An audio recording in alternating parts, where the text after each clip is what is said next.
오늘 요한복음 14장 25절로 31절 말씀을 통하여 은혜 받을 제목은 보혜사 성령님입니다. 자, 예수님은 잡히시기 전날 밤 바로 직전 시간대에 제자들에게 보혜사 성령님을 보내시겠다고 말씀하셨습니다. 그래서 이 시간에는 그 보혜사 성령님께서 왜 오셔야만 하는지, 그리고 그 성령님이 우리에게 오셔서 하시는 일이 무엇인지를 이 시간 우리가 강론할 때에 많은 은혜가 임할 줄 믿습니다. 예수님이 제자들과 함께 할 때 예수님의 메시지가 어떻게 전달되고 있다고 생각하십니까? 25절을 봅니다. 예수님과 함께 있을 때는, 즉 공생에 대해 이 말씀을 너희에게 직접 말씀하셨습니다. 그래서 이 말씀은 예수님이 이 순간까지 가르치신 말씀을 염두에 두고 하신 말씀이라고 봅니다. 그래서 이 말씀을 하신 목적은 예수님이 세상을 떠나신 후에 보내실 성령님을 통하여서 하신 말씀을 더욱 자세하고 많은 것을 말씀하시려는 그런 의도가 있다고 볼 수가 있습니다. 그러나 예수님이 이 세상을 떠나시면 아버지께서 누구를 제자에게 보내신다고 말씀하셨습니까? 예. 오늘 26절을 보면 아버지께서 예수님의 이름으로 성령님을 제자들에게 보내시겠다고 말씀하셨습니다. 다시 말해서 보혜사 성령님을 제자들에게 보내시겠다고 약속을 하셨습니다. 바로 이 성령님은 제자들에게 어떤 역할을 하고 있습니까? 성령님 보내셔서 첫 번째는 모든 것을 가르치신다고 말씀하셨습니다. 자, 오늘 우리가 생각하는 이렇게 설명을 쭉 해서 가르치는 내용이 아니라 성령이 임함으로 말미암아서 정말 제자들이 알아듣지를 못했는데 그냥 깨달아지는 겁니다. 그냥 알아지는 거예요. 아, 이런 거였구나. 그러니까 몸으로 확 체험되어지는 거죠. 아, 이 말씀이 내게 이렇게 체험으로 나타나지는구나. 머리로서 하나하나 깨달아지는 것이 아니라 머리에서 깨달아질 뿐만 아니라 심령에서도 확실하게 알아진다는 것입니다. 그리고 예수님이 제자들에게 또 말씀하신 것들을 생각나게 하신다고 했습니다. 우리는 보통 어떤 정보를 들으면 잊어먹었다. 어떤 데는 이름도 생각이 안 나고 내가 처음 했던 역사적인 사실도 생각이 안 나는데, 그렇지만 하나님이 말씀하시고 하나님이 제자들에게 공생애 때 그 많은 말을 했던 것들이 성령이 임하는 순간에 그 말씀이 무엇인지를 확실하게 안다는 것입니다. 내가 처음 했던 것들을 정말 감동스럽게 이야기할 수가 있고 떨면서 얘기할 수 있게끔 한다는 것입니다. 그래서 우리가 직접 목격했던 것들은 우리가 얘기를 참 잘하잖아요. 그래서 누가 설명해 줬던 것은 그거는 전달에 불과하기 때문에 별로 효과가 떨어집니다. 그렇지만 내가 처음 했던 것은 전달이 필요 없이 생생한 것들을 그냥 우리가 말할 수 있는 것이죠. 성령이 임하면 이렇게 생각이 난다는 것입니다. 더 나아가서 보혜사 성령님이 하시는 일은 사도들로 하여금 그리스도의 사건을 깨닫게 하신다는 것입니다. 예수님이 이 땅에 오셔서 수많은 말씀을 하셨고 예수님이 이 땅에 오셔서 그뿐만 아니라 자기의 몸이 제물이 되어서 우리의 죄값을 치르는 모든 부분들, 예수님이 성찬식 때 했던 그 말들, 예수님이 로마 병정들에게 잡혀가서 심하게 고통을 받았던 그 사건들이 무엇에 대해서 이야기하는 것인지, 또한 3일 만에 죽으셨다가 부활하셨던 것이 무엇인지, 또 하늘로 승천하셔서 하신 일이 무엇인지, 그것을 확실하게 깨닫게 하신다는 것입니다. 누가요? 보혜사 성령께서 하신다는 것입니다. 그러니까 오늘날 우리는 하나님의 말씀을 머리가 좋은 사람이 깨달을 거다 생각을 하고, 또 아무래도 똑똑한 사람이 하나님을 잘 믿을 거야 그렇게 생각할 때가 있습니다. 전혀 그 문제하고 다른 문제인 것입니다. 우리는 성령이 임할 때만이 하나님 말씀을 확실하게 이해가 된다는 사실을 우리는 알아야 돼요. 그래서 성경 말씀은 똑똑한 사람들의 전유물이 아닙니다. 성경의 말씀은 믿음의 사람들이 받아들일 수 있게끔 되어 있고, 이 하나님의 말씀은 성령의 사람이 그것을 깨달을 수 있는 눈이 열려진다는 사실을 다시 한번 강조해서 말씀드릴 수가 있습니다. 그래서 예수님이 6월절을 기점으로 십자가에 죽으시고 3일 만에 부활하셨습니다. 부활하신 모습으로 40일 동안 머물다가 승천하셨습니다. 그리고 오순절이 날이 되어서 하나님께서 성령을 제자들에게 보내셨습니다. 그래서 오늘날 하나님은 그 약속하시는 보혜사 성령님을 예수 믿는 우리에게도 보내주셔서 새 생명 안에서 기능할 수 있게 하셨다는 것입니다. 바로 그 성령님을 우리에게 주심으로 하나님이 하신 일을 우리도 할 수 있다고 말씀하셨습니다. 그리고 그보다도 더 큰 일도 할 수 있다고 말씀하셨습니다. 이러한 일들이 제자들에게만 국한되는 것이 아니라 오늘날 우리에게 있어서도 우리가 성령에 의해서 기능하고 말하고, 또한 성령에 의해서 믿음으로 말할 때 하나님은 그것을 가지고 오늘날 주님이 하신 일들을 오늘 계속 해 나갈 수 있다, 그렇게 말씀하시는 것입니다. 그것뿐만 아니라 하나님은 무엇을 제자들에게 또한 주신다고 말씀하셨습니까? 27절입니다. 27절에 보면 하나님은 예수님을 통하여 평안을 끼치고 그 평안을 제자에게 주신다고 말씀하셨습니다.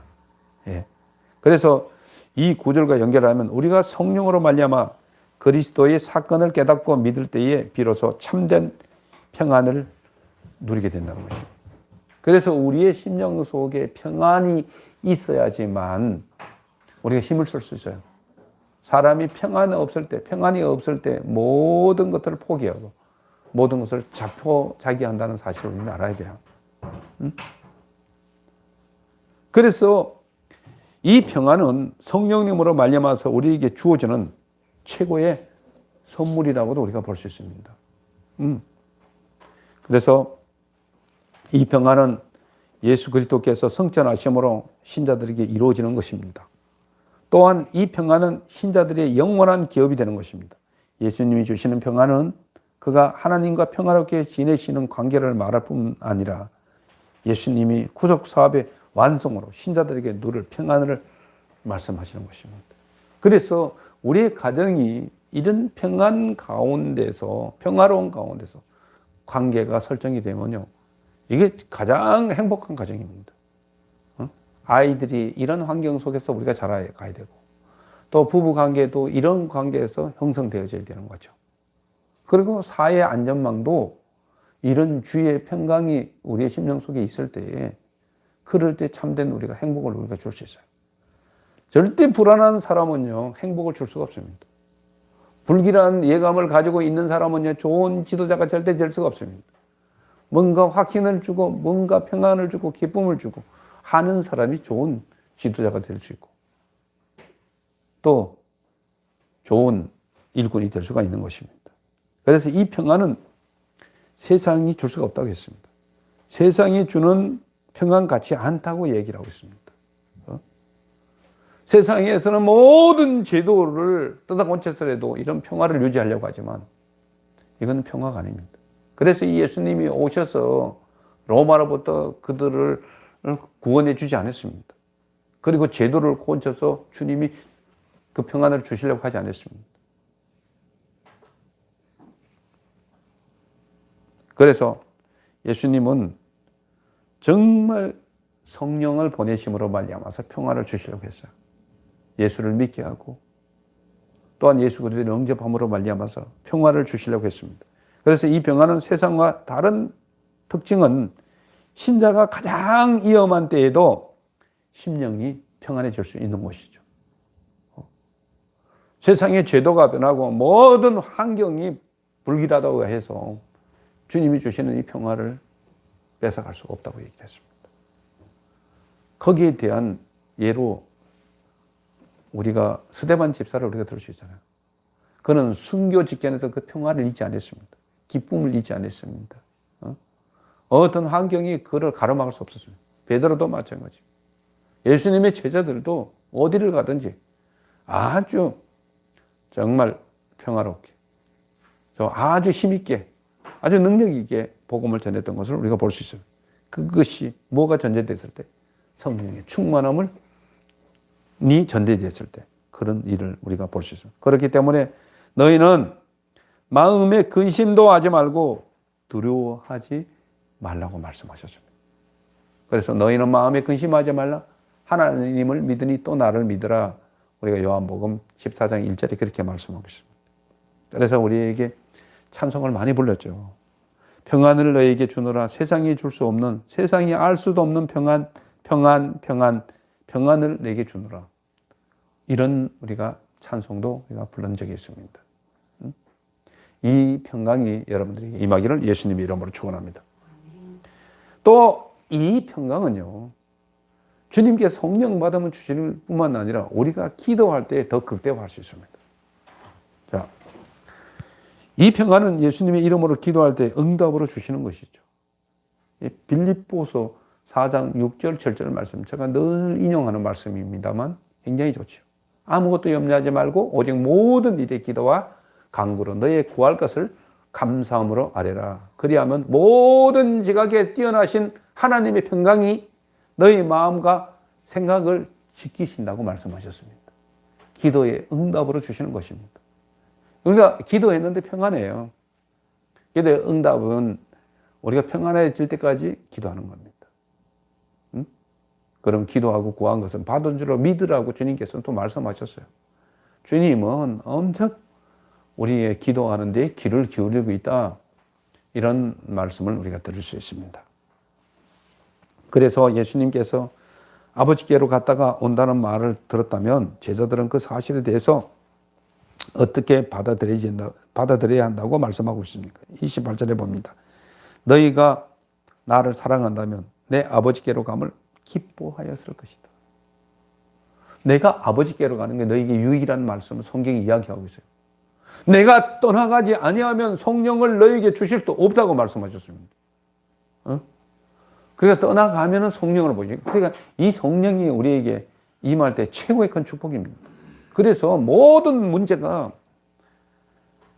우리는 이 문제 늘 보면 아주 지목을 내서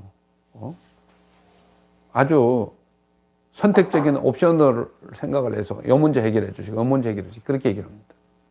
그런데 하나님은요, 그것보다도 너희가 성령 받으면 모든 문제가 다 해결된다고 말씀하고 있습니다. 성령 받으면 우리의 몸도 회복될 뿐만 아니라 성령 받으면요, 하나님이 주시는 지혜를 가지고 모든 문제를 해결할 수가 있는 것입니다. 이 세상에 많은 정보가 있지만 그 위에 군림하는 정보가 하나님의 정보입니다. 그래서 어떤 분이 내 강의를 들었는데 옛날엔 지식시대였다고 합니다. 예. 그런데 오늘날 시대는 정보시대라고 얘기를 하고 있습니다. 그래서 특별히 공부를 안 해도 인터넷 보면 다 안다고 합니다. 그렇지만 이 정보를 넘어서는 것이, 이 정보 위에 넘어서는 것이 성령께서 주시는 정보입니다. 하나님께서 주시는 그 지혜와 이 정보는 세상하고 절대 비교할 수 없는 것입니다. 그런 은혜를 허락해 주실 줄 믿습니다. 사람들은 기도하면 무식하다는 사람들이 있습니다. 기도하면 뭐 어떻게 들어준다는 소리야? 아닙니다. 기도한다면 다 알 수가 있습니다. 하나님께서 모든 것을 만드셨는데 왜 모르시겠습니까? 다 알고 계시죠.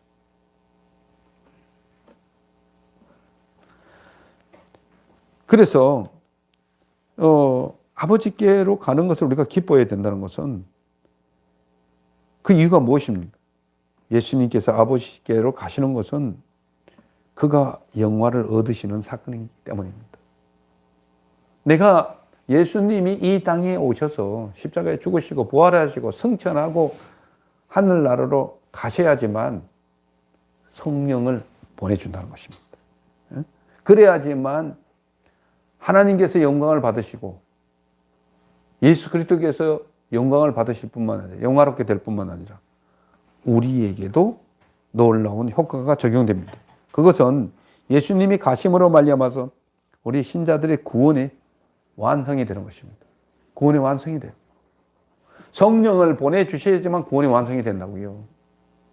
그래서 예수님이 이 땅에 오셔서 하신 일들을, 예수님이 몸으로 하셨던 일들을, 그리고 부활 승천하셨던 일들이 우리에게 정말 확 믿어질 뿐만 아니라 성령께서 오심으로 말미암아서 우리는 하나님의 자녀라는 확신을 갖게 되고 드디어 하나님 아버지를 아바 아버지라 부를 수 있다. 성경에 나와 있잖아요. 8장에. 우리가 전에는 그냥 양자될 뿐만 아니라 이제는 친아버지로 우리가 부를 수 있다. 왜? 화학적인 의미로. 지금 화학적인 말을 참 좋아하는데 우리는 화학적인 뛰어나서 영적으로 실제적으로 하나님을 아버지라고 우리가 부를 수 있는 것입니다. 내가 하나님의 자녀가 됐다는 것을 알게 하신다는 것입니다. 그리고 아버지는 나보다 크시다고 또 말씀하셨어요. 그러니까 예수님은 아버지는 나보다 크시다고 말씀하셨다. 그러면 이것이 보면 신학적으로, 조직신학적으로 문제가 좀 되잖아요. 아버지와 아들은 일체라고 얘기를 했고 아버지의 본성은 아들의 본성과 같다고 했는데 여기서 왜 이런 사이즈를 구분하느냐는 것입니다. 이 말씀은 예수님이 계신 동안 영광을 취하시지 않는 거로 아버지보다 낮아지심을 가리키는 것이죠. 이 순간만큼은 아버지의 말씀에 순종해서 육신으로 입고 오셔서 아버지의 말씀에 순종해서 십자가를 지셨기 때문에 이 말씀을 쓰시는 것입니다. 또 그것은 예수 그리스도의 겸손의 속성을 얘기하는 것입니다. 예수님은 교만한 영이 아닙니다. 굉장히 인격적인 영입니다. 그 성령이 오면 나보다 남을 낮게 여긴다고 말씀하셨어요. 그래서 하나님의 사람이 교만이 뻗쳐져 가지고 고개를 흔다고 하면 그건 하나님 영이 아닙니다. 사탄이 그렇게 하기를 좋아합니다. 예수님도 이 땅에 오셔서 겸손하여서 나귀 새끼를 타셨다고 말씀하고 예수님이 이 땅에 오셔서 겸손하여서 허리에 수건을 들고 제자들의 발을 씻기시면서 낮으시고 그것뿐만 아니라 그는 겸손하여 십자가를 지심으로 말미암아서 낮아지셨다고 말씀하고 있는 것입니다. 그래서 아버지는 내보다가 크다고 말씀하시는 이유가 여기 있는 것이죠. 또한 예수님이 중보자의 위치에 계신 만큼 그 역사에 있었어도 아버지의 종속됨을 좀 말씀하시고 있는 거예요. 아버지가 일하시니 나를 일하시고 아버지가 가시는 것만큼 나도 가신다는 거예요. 그 일치를 얘기하는 거예요. 오늘날도 그렇습니다. 우리가 성령을 받으면 성령 하나님과 우리는 일체가 된다는 거죠. 우리가 일체가 되는 거예요. 한 몸이 되는 겁니다. 그래서 예수님이 눈 가는 곳에 우리의 눈도 가고 예수님이 생각이 머무는 곳에 우리의 생각도 같이 가게 하는 것이죠. 그 하나가 되는 게 하는 것이죠. 한 몸이 되게 한다는 것입니다. 부부도 한 몸이 되면 얼마나 좋습니까? 한 생각이 되면 얼마나 좋겠어요. 서로가 의심하게 되고 서로가 딴 주머니를 차고 있으면 그게 불행의 시초입니다. 안 되는 거죠. 그래서 우리가 성령 안에서 하나 되는 거죠. 그래서 함께 예배를 드리고 하나님의 말씀을 같이 공유를 하고 하나님의 가치관을 같이 공유하는 거예요. 그러면서 하나님의 말씀이 잣대가 돼서 정말 아내가 잘못했는지 남편이 잘못했는지 서로가 잘못된 게 있으면 회개하고 또 회개하면 그거를 받아줄 줄도 않고 주거니 받거니 하면서 하나가 되어가는 때에 그 가정이 행복한 가정이 아닙니까? 그런데 대부분들이 보면 어려운 가정들이 보면은 자기의 가치관을 가지고 상대방을 바라보기 때문에 그렇습니다. 그래서 화성에서 온 인간, 금성에서 온 인간 이런 얘기가 거기서 나오는 거예요. 하나님의 말씀은 그렇지 않습니다. 하나님의 말씀대로 우리가 살면은요 절대로 그렇지 않습니다. 서로가 섬기려고 하는데 무슨 문제가 있겠습니까? 서로가 정말 자기 몸보담도 예수님이 희생적인 내가 너희를 사랑한 것 같이 너희도 서로 사랑하라 하면 거기에 무슨 문제가 있겠습니까? 문제가 없는 거죠. 희생을 안 하기 때문에 그렇습니다. 우리가 서로가 희생을 하면 힘 있는 자가 힘 없는 자를 위해서 희생하면 무슨 문제가 있겠습니까? 문제가 없는 거죠. 이렇게 섬기려고 할 때 놀라운 일들이 벌어지는 거죠. 그런데 우리는 이런 가치관을 가지고 우리가 공유할 때 주의 은혜가 놀랍게 우리의 인생에 임하는 줄 믿습니다. 예수님께서 제자들에게 예수님이 순환 받으시기 전에 이 메시지를 하시는 이유가 무엇입니까? 29절을 봅니다. 예수님이 보혜사 성령을 보내기 전에 이 말씀을 하시는 이유는 제자들로 하여금 이 말씀을 통해서 믿음을 주기 위함이라고 했습니다. 봐라. 너희가 내가 떠나는 것이 이게 끝이 아니야. 어? 내가 이게 끝이라면 내가 죽을 필요도 없는 거죠. 내가 떠나감으로 인해서 너희들에게 오는 축복은 어마한 거다. 어마어마한 것이라는 것입니다. 어? 내가 지금 너희들에게 가르쳐 주는 것도 직접 가르쳐 주는 것도 엄청난 은혜지만 성령을 보내주시면 내가 이야기한 것들이 입체적으로 다 살아나서 너희에게 안겨질 때 그 축복은 정말 감당할 수 없을 정도로 감동스러운 축복이라는 것이죠. 엄청난 거죠. 그래서 성령을 받았을 때 오순절 마가의 다락방에 성령이 임했을 때 난리가 났습니다. 기도가 일어날 뿐만 아니라 복음을 전하는데 말입니다. 목숨을 걸고 복음을 전가하는 것입니다. 성령이 임해서 베드로를 통해서 말씀이 증거될 때에 정말 3,000명, 5,000명 많은 사람들이 하나님께로 정말 회개하고 돌아오는 그런 놀라운 역사가 일어났어요. 비단 그거는 베드로뿐만 아니라 사도 바울을 통해서도 엄청난 놀라운 일이 성령에 의해서 말씀이 증거될 때에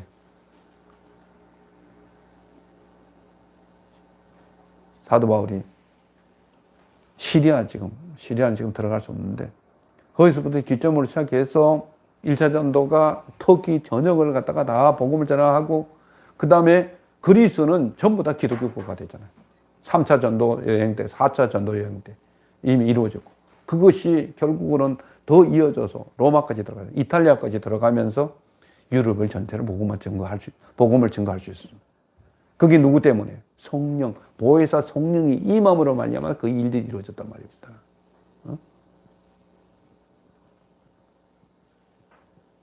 지금 보면 코로나 바이러스가 전 세계를 뒤덮는 것처럼 오늘날 이 코로나 바이러스보다도 더 강력한 힘을 발휘할 수 있는 성령의 역사입니다. 오늘날도 우리가 성령을 믿고 살아간다면 이 역사는 엄청난 정말 영향력을 나타내면서 복음이 증거될 줄 믿습니다. 그래서 우리들이 성령의 충만함으로 말미암아서 다시 한번 이 코로나 전국을 이기고 우리나라가 복음의 나라가 되어질 줄 믿습니다. 그래서 어떻게 하든지 성령이 충만해서 선교사님들이 일하고 성령이 충만해서 전도자들이 일할 때 놀라운 은혜가 임할 줄 믿습니다. 그래서 예수님은 이후에 제자들과 이제 말을 많이 하지 않는다고 하셨습니다. 왜 그랬다고 생각하십니까? 30절을 봅니다. 그것은 이 세상에 임금이 오시기 때문이라고 얘기하십니다. 예. 그러기에 더 이상 말할 시간이 없다는 것입니다. 다시 말해서 사단의 무리가 와서 예수님을 고난의 자리로 잡아간다는 것입니다. 예. 우리가 이걸 보다 어이구 주님이 이 땅에 오셔서 메시아로 오셔서 이 나라를 해방하고 정말 놀라운 축복을 안겨주시자고 믿었는데 이제는 세상 사람들은 망해서는 절대 망한 것이 아닙니다. 여기에 대한 설교가 또 많이 이루어져야 될 줄 믿습니다. 잠깐 말씀을 드리면요. 하나님께서 아담과 하와를 만들었어요. 아담을 만들었을 때는요. 정말 모든 것을 창조하시고 그것을 다스릴 수 있는 권세를 누구에게 주셨습니까? 아담에게 주셨습니다. 그리고 나서 약조를 했습니다. 절대 내가 얘기하는 이 선악과는 따먹지 말라. 이 이야기는 무슨 얘기인가 하면 사단에게 복종하지 말라는 얘기입니다. 그런데 그 유혹에 빠져서 선악과를 따먹음으로 인해서 하나님이 주신 권한을 사탄에게 넘겨주고 말았습니다. 그게 성경이 얘기하는 거예요. 이건 어디까지는 법칙입니다. 그래서 그때의 불순종함으로 말미암아서 이 아담은 자기가 하나님으로부터 받은 이 세상의 신으로서 군림할 수 있는 것을 사단에게 빼앗김으로 말미암아서 이제는 지금까지 인류는 사단이 지배할 수 있는 구조로 바뀌었단 말입니다. 그래서 여기서 우리의 인간을 구원할 수 있는 방법은 죄의 삭선 사망이기 때문에 이 죄에 대해서 누군가가 죽어야 되는데 이 세상의 사람은 죄가 있기 때문에 그 죄를 대신할 수가 없어요. 그래서 예수님의 방법이 피해 제사를 드리게 하고 또한 십자가를 짐으로 말미암아서 다시 말해서 누군가가 이 인류를 위해서 죽으심으로 말미암아서 이 권한을 되찾아와야 되는데 그 권한을 찾아오게 하기 위해서 하나님은 예수 그리스도를 이 땅에 보내신 것입니다. 죄 없는 예수 그리스도를 육신을 입게 해서 보내셔서 그 죄를 담당하기 위해서 십자가에 죽으셨다는 것입니다. 그래서 전에 늘 제가 얘기를 하지만 우리가 기도하지 아니하면 하나님은 너희를 위해서 아무것도 해줄 수 없다고 요한 웨슬리가 그런 얘기를 했죠. 그 이야기가 무슨 얘기인가 하면 이제 예수님께서 십자가에 죽으심으로 말미암아서 그 권한을 찾아주시는데 그 권한을 찾아주시는 그 방법이 예수 그리스도의 이름을 사용하는 것입니다. 예, 예수 그리스도의 이름을 사용하시는 거예요. 그래서 예수 그리스도의 내가 이름으로 귀신도 이겨낼 수 있고 예수 그리스도 이름으로 기도함으로 말미암아 선포함으로 말미암아서 질병을 이길 수 있는 능력을 우리에게 찾아주셨다는 거예요. 이 법적인 것입니다. 그래서 주님이 계속 말씀하시는 것입니다. 너희가 내 이름으로 기도하면 하나님, 너희가 내 안에 가고 내 말이 너희 안에 가면 무엇이든지 원하는 대로 구하라는 것들을 거기서 찾아주신 거예요. 하나님이 기도도 안 하는데 하나님이 이러한 방법을 주셨는데 이 방법을 사용하지 않는 사람은 아무것도 우리가 할 수 없다는 얘기입니다. 하나님의 뜻이면 죽이기도 하고 살리기도, 이건 하나님이 말씀이 아니에요. 너희가 문제가 있다. 너희에게 병든 자가 있느냐? 반드시 얘기를 했습니다. 예수 그리스도 이름으로 기도하라고 얘기를 하고 있습니다. 너희가 마귀의 시험이 있느냐? 그럴 때는 마귀를 대적하라고 말씀하셨죠. 누구의 이름으로? 예수 그리스도의 이름으로 하라고 말씀하셨습니다. 그래서 우리는 어떤 권세를 부여받았습니까? 예수 그리스도의, 예수 믿는 사람이 예수 그리스도의 이름을 사용할 수 있는 능력을 받았습니다. 그래서 질병이 오면 예수 그리스도 이름을 명하노니 내 질병은 떠나가라. 예수님이 채찍에 맞음으로 나음을 입었다고 말씀하셨기 때문에 믿는 자들에게는 이런 표적이 따르느니 내 이름으로 귀신을 쫓아내고 새 방언을 말하며 뱀을 짚으며 무슨 독을 마실지라도 해를 입지 않고 병든 자에게 손을 얹은 나음을 입으리라는 이 약속을 주신 것입니다.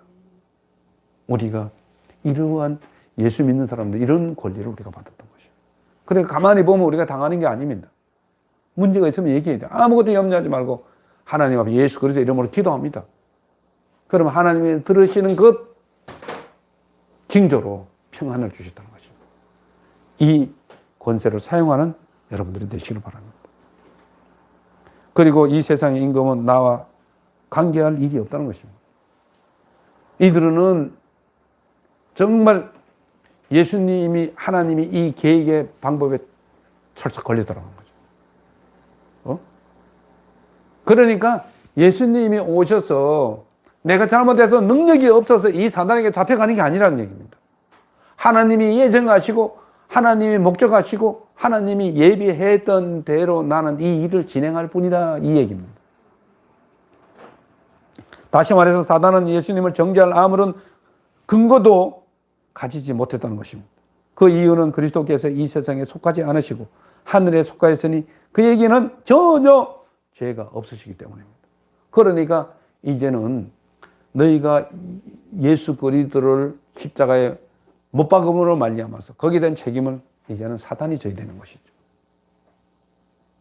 그래서 거기에 대한 그것을 이길 수 있는 방법을 예수 그리스도의 이름을 주신 것입니다. 이게 영적인 얘기지만은 우리가 이제는 그 카드를 사용해 보면 알아요. 예수님의 이름으로 기도해 본 자만이 이게 놀라운 거다. 예수 그리스도 이름으로 말미암아서 말씀을 선포하고 주장하고 사용하면은 이게 무엇인지 안다는 것입니다. 그리고 예수님은 이 세상으로 하여금 무엇을 인식하게 하신다고 말씀하셨습니다. 오늘 31절을 봅니다. 31절을 보면 예수님이 하나님 아버지를 사랑하신다는 것을 알게 하신다. 자, 이 세상을 통해서 내가 아버지를 얼마나 사랑하는지 이걸 안다는 것입니다. 얼마나 성부 하나님과 성자 하나님이 끈끈한 관계로 맺어져 있는지를 알게 하신다는 것입니다. 그리고 아버지께서 아들에게 명령하신 대로 실행한다는 것들을 세상에 알게 하신다. 자, 봐라. 하나님 아버지께서 이미 명령하신 일들을 정말 정확하게 실행한다는 것을 안다는 것입니다. 구약에 말했던 것들이 어떻게 정확하게 실행되는지를 알게 하신다고 말씀하셨습니다. 예수님이 하나님을 사랑하시며 순종한다는 마음으로 고난받으신다는 것들을 드러내는 것입니다. 다시 말해서 그의 순환은 사단의 뜻을 이루는 것이 아니라 하나님의 계명을 지킴으로 이루시는 것입니다. 그래서 이 말씀을 마지막으로 제자들에게 일어나 여기를 떠나자 하는 것입니다.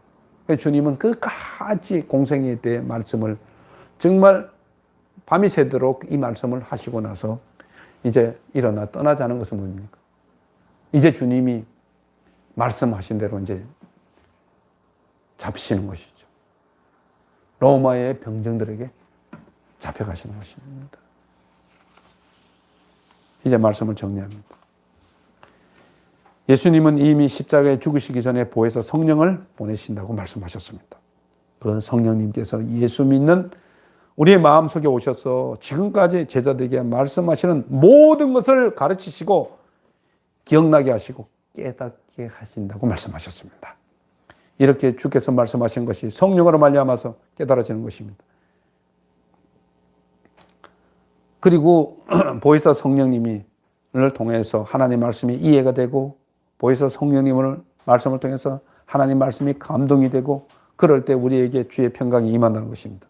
그러면 우리는 어떤 위기와 환난이 닥쳐와도 또한 두려움이 닥쳐와도 세상을 이길 수 있는 능력이 우리에게 주어지는 것입니다. 그러므로 우리는 날마다 성령의 충만함과 충분함을 받아서 생명의 성령의 법 아래서 죄와 사망의 법을 이기고 세상을 이기는 승리하는 여러분들이 되시기를 예수님 이름으로 축원합니다. 기도하겠습니다. 살아계신 아버지 하나님 은혜를 감사합니다. 오늘 우리는 예수를 믿음으로 말미암아서 보혜사 성령이 우리의 심령 속에 임함으로 말미암아서 어둠은 물러가게 해 주옵시고 모든 두려움과 또한 불길함도 물러가게 해 주옵시고 우리의 인생에 정말 성령의 강력한 빛이 우리에게 비춰짐으로 말미암아서 우리는 세상을 이기고 질병을 이기고 모든 문제를 이길 수 있는 능력이 주어졌음을 고백합니다. 그렇게 또한 선포합니다. 하나님 아버지, 그래서 예수 그리스도 이름으로 기도하면 어떤 것인지 해결되고 예수 그리스도 이름으로 사단을 명령하고 질병을 명령하고 세상의 모든 악한 영들을 우리가 명령하면 떠나가는 줄 믿습니다. 그러한 성령의 능력의 삶이 또한 오늘 이 예배를 드리고 이 말씀을 들은 우리 성도들에게 넘쳐나게 하여 주시옵소서. 예수님 이름으로 축복하며 감사하며 기도하옵나이다. 아멘.